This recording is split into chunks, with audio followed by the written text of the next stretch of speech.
प्रिय छात्र छात्राओं एवं मेरे स्नेही मित्रों, आज के सत्र में लृट लकार भविष्यत काल के अनुवादों पर विचार करेंगे। इस प्रकार के जो वाक्य होते हैं उन वाक्यों के अंत में गा, गी और गे आदि शब्द आएंगे, जैसे वह पढ़ेगा, वह पढ़ेगी, वे सब पढ़ेंगे, हम सब पढ़ेंगे आदि आदि। तो आइए विचार करते हैं कि लृट लकार के वाक्यों को कैसे बनाना है। सा अर्थात स्त्रीलिंग में वह, ऐसा स्त्रीलिंग में ये है, इयम स्त्रीलिंग में ये है। ऐसा और इयम इन दोनों का अर्थ यह होता है। आप कोई वाक्य बनाएं, जैसे ये है बालिका पढ़ेगी, यह बालिका पढ़ेगी, तो ऐसी परिस्थिति में आप ऐसा बालिका या इयम बालिका कोई भी सर्वनाम प्रयोग कर सकते हैं। ऐसा बालिका पठिष्यति, यह बालिका पढ़ेगी। इसी प्रकार इसी अनुवाद को दूसरे रूप से भी हम बना सकते हैं। इयम बालिका पठिष्यति, यह बालिका पढ़ेगी। सा पठिष्यति, वह पढ़ेगी।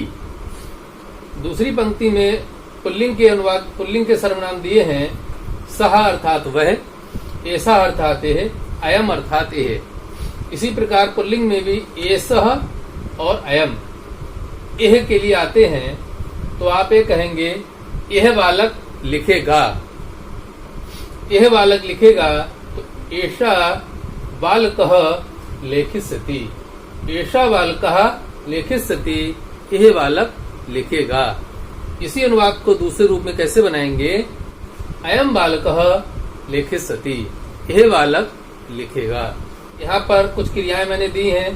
प्रथम पुरुष एक वचन की क्रियाएं हैं। ये प्रथम पुरुष एक वचन के अनुवाद सबसे ज्यादा होते हैं। अभ्यास के लिए और याद करने के लिए, सरलता के लिए सबसे पहले आपको प्रथम पुरुष एक वचन का यदि आप क्रियाओं का अभ्यास कर लेंगे तो आपको सरलता होगी। पठिष्यति पढ़ेगा, लेखिष्यति लिखेगा, गमिष्यति जाएगा या जाएगी, हसिष्यति हंसेगा या हंसेगी, रक्षिष्यति रक्षा करेगा या रक्षा करेगी, वदिष्यति बोलेगा, स्मरष्यति याद करेगा या याद करेगी, करिष्यति करेगा या करेगी, भविष्यति होगा या होगी। बंधुओं, मुझे बताना है कि जब पठ धातु के साथ इट प्रत्यय का ई और से प्रत्यय जुड़ता है, तब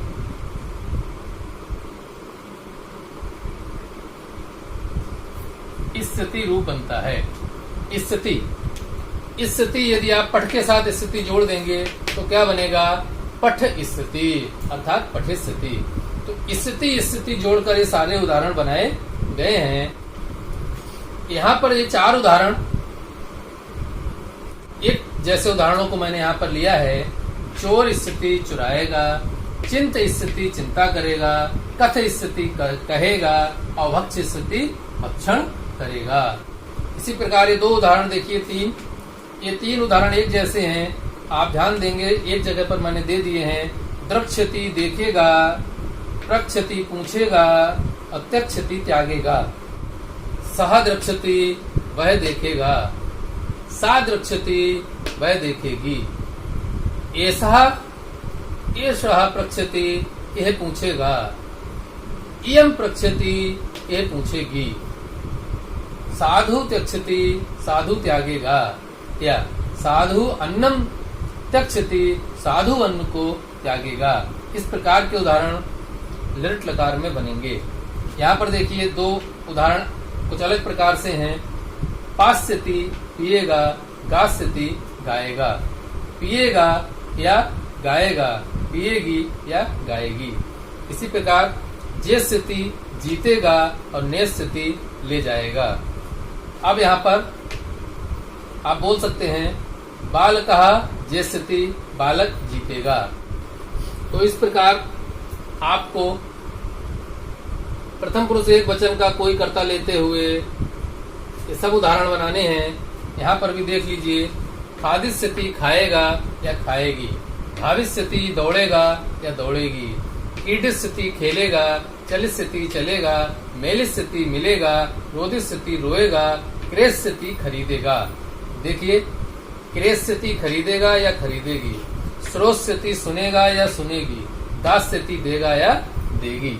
तो कुछ उदाहरणों में आपको ध्यान रखना है, खास तौर से द्रक्षति, प्रक्षति, त्यक्षति, ये ध्यान रखेंगे। ये लिट लकार के रूप हैं, इनको आप धोखे में लट लकार मत करिएगा।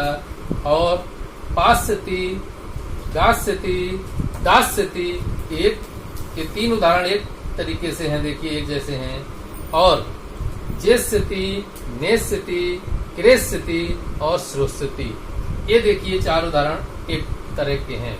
आप इनको ध्यान से देख लें, यहाँ पर गलती हो सकती है, क्योंकि अब यहाँ पर जैसे पास्यति है, पास्यति को अक्सर लोग पिबस्यति कर देते हैं, तो पिबस्यति रूप नहीं होता, लिट लकार में पास्यति होता है, पिएगा या पिएगी। तो इस तरीके से गलती होने की संभावना होती है। एक गलती यहाँ पर होने की संभावना है, देखिए लेखिष्यति, यहाँ पर लोग क्या कर देते हैं जल्दी में, लिखस्यति, लिखस्यति कर देते हैं, और होता क्या है शुद्ध लेखिष्यति, लेखिष्यति होता है, यहाँ पर लिखस्यति नहीं करना है। भवान पुस्तकम पठिष्यति, आप पुस्तक पढ़ेंगे, भवान पुस्तकम पठिष्यति, आप पुस्तक पढ़ेंगे, यहाँ पर पुल्लिंग का उदाहरण है। इसी को अगर हम स्त्रीलिंग में बनाएंगे तो भवती पुस्तकम पठिष्यति, आप पुस्तक पढ़ेंगी, भवती पुस्तकम पठिष्यति। ऐसे ही यहाँ पर हम किसी प्रकार से भी अनुवाद बनाएंगे और कोई भी कर्ता पुल्लिंग या स्त्रीलिंग का ले सकते हैं। जैसे बालिका, बालिका क्रीडिष्यति, बालिका खेलेगी। अश्वः चलिष्यति, अश्वः चलिष्यति, घोड़ा चलेगा। सा मेलिष्यति, सा मेलिष्यति, अर्थात वह मिलेगी। बालकः रोदिष्यति, बालक रोएगा। अब यहाँ पर आप कर्म जोड़कर भी अनुवाद बना सकते हैं। कर्म जोड़कर कैसे बनाएंगे, जैसे अभी जो आपने बनाया था वो उसमें भी कर्म था, भवान पुस्तकम पठिष्यति, तो वहां पुस्तक कर्म था। इसी प्रकार ये कर लीजिए, सह पाठम स्मरस्यति, सह पाठम स्मरस्यति, वह पाठ को याद करेगा। इसी प्रकार आप कर लेंगे जैसे कृषकः, किसान, कृषकः ग्रामम गमिष्यति, कृषकः ग्रामम गमिष्यति, अर्थात किसान गांव को जाएगा। इस तरीके से आप बहुत से उदाहरण बना सकते हैं। यहाँ पर देखिए नेष्यति ले जाएगा, क्रेष्यति, क्रेष्यति का उदाहरण बनाते हैं। छात्रा पुस्तक खरीदेगी, तो छात्रा पुस्तकम क्रेष्यति, छात्रा पुस्तक खरीदेगी। पुस्तक कर्म है, पुस्तकम में द्वितीय विभक्ति हो गई।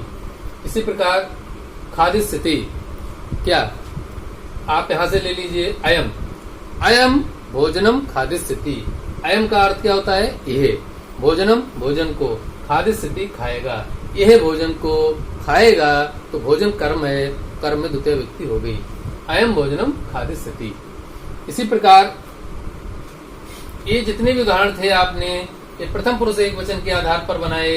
यदि यहाँ पर आपको बहुवचन करना होता, तब बहुवचन में क्या होता है, ते अर्थात वे सब पुल्लिंग के लिए, ताहा अर्थात वे सब स्त्रीलिंग के लिए। इसके अलावा अन्य जितने भी बहुवचन के उदाहरण हैं वो आप जब बनाएंगे, ये एक वचन के हैं, बहुवचन का जब बनाएंगे तो कुछ उदाहरण देख लीजिए। जैसे पठिष्यन्ति, ते पठिष्यन्ति, वे पढ़ेंगे, तो किस तरीके से क्रिया का रूप हो जाएगा, पठिष्यन्ति, लेखिष्यन्ति, गमिष्यन्ति, हसिष्यन्ति, रक्षिष्यन्ति, खादिष्यन्ति, धाविष्यन्ति, क्रीडिष्यन्ति, चलिष्यन्ति। तो बहुवचन जब बनाएंगे तो यहाँ पर क्रिया में खादिष्यन्ति कुछ रूप बदलेगा, जो आपको ध्यान रखना है।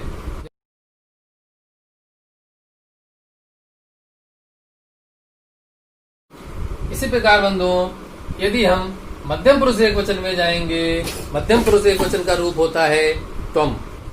तुम पठिष्यसि तुम पढ़ोगे, तुम लेखिष्यसि तुम लिखोगे, तुम गमिष्यसि तुम जाओगे, तुम हसिष्यसि तुम हंसोगे, तुम वदिष्यसि तुम बोलोगे, तुम स्मरिष्यसि तुम याद करोगे, तुम करिष्यसि तुम करोगे।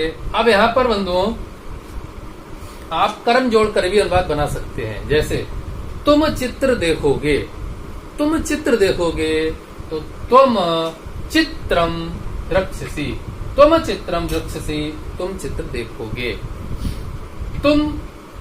तुम निबंध लिखोगे तो क्या हो जाएगा, तुम निबंधम लेखिष्यसि, तुम निबंध को लिखोगे। तुम रामायण को पढ़ोगे, तुम रामायणम पठिष्यसि, तो रामायण यहाँ पर कर्म है, कर्म में द्वितीय व्यक्ति हो गई। तुम रामायणम पठिष्यसि तुम रामायण को पढ़ोगे। तुम के जो उदाहरण है मध्यम पुरुष एकवचन में, इस तरीके से आप बनाएंगे।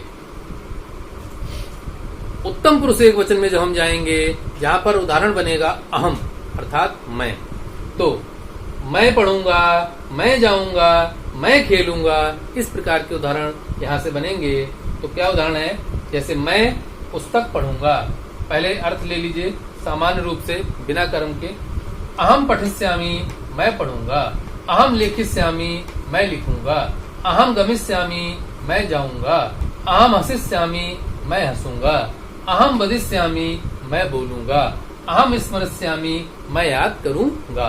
तो अब यहाँ पर कर्म जोड़कर अनुवाद बनाएंगे तो कैसे बनेंगे, मैं रामचरितमानस पढ़ूंगा, मैं रामचरितमानस पढ़ूंगा, अहम रामचरितमानसम पठिष्यामि, अहम रामचरितमानसम पठिष्यामि मैं रामचरितमानस पढ़ूंगा, अहम पत्रम लेखिष्यामि मैं पत्र को लिखूंगा, अहम पत्रम लेखिष्यामि, अहम ग्रामम ना गमिष्यामि मैं गांव को नहीं जाऊंगा, तो अहम ग्रामम ना गमिष्यामि।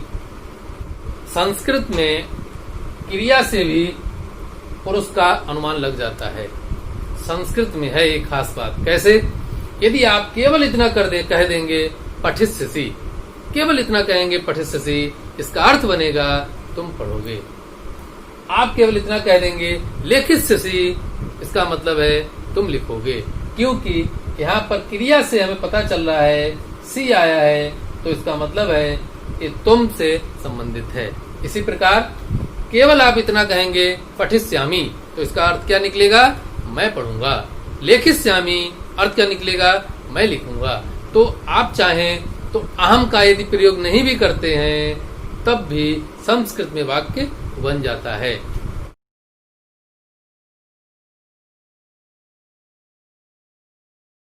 तो बंधुओं, अभी आप अन्य भी उदाहरण जो मैंने अभी दिए हैं, इन उदाहरणों को आप करिएगा, अभ्यास करिएगा, अनुवाद बनाइएगा, और जितना अभ्यास करेंगे उतना आप परिपक्व होंगे। ये बात ध्यान रखेंगे, प्रथम पुरुष की क्रिया कैसे लगानी है, मध्यम पुरुष की क्रिया कैसे लगानी है, और उत्तम पुरुष की क्रिया कैसे लगानी है या कब लगानी है।